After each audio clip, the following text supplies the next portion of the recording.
ప్రభుత్వం ఏ పరిస్థితులు ముందుకు వచ్చాయి, ఈ రైతులు మీరు ధైర్యం చెప్పే భాగంలో పరిహారంతో పాటు వాళ్ళకి ఏమన్నా ఉద్యోగ కల్పన కూడా ఎన్ని వేల ఉద్యోగాలు అవుతాయని చెప్పి మీరు జీవోలో కూడా ఉంది.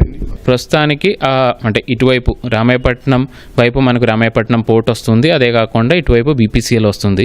సో రిఫైనరీస్ దానికి సంబంధించిన ఉద్యోగాలు రాబూరు చేవూరు ఆ ఏరియాలో కొద్దిగా ఎక్కువ ఫోకస్ పెట్టుకొని అక్కడ ప్రయత్నం చేస్తాం అనుకున్నాను. అదేవిధంగా ఇటువైపు నార్త్కి కరేడుకి వచ్చినది ఇండోసాల్ సంబంధించి సుమారుగా డైరెక్ట్ ఎంప్లాయ్మెంట్స్ 13,500 దాకా డైరెక్ట్ ఎంప్లాయ్మెంట్స్ వాళ్ళది 20 గిగావాట్ ప్లాంట్స్కి వస్తున్నాయి. అదే కాకుండా ఆల్మోస్ట్ 1:2 రేషియోలో ఇండైరెక్ట్ ఎంప్లాయ్మెంట్ వస్తున్నాయి. సో అన్నీ కలిపి సుమారుగా ఒక 33,000 ఎంప్లాయ్మెంట్స్ దాకా యావరేజ్గా మనకు ఆ ఏరియాలో రాబోతున్నాయి.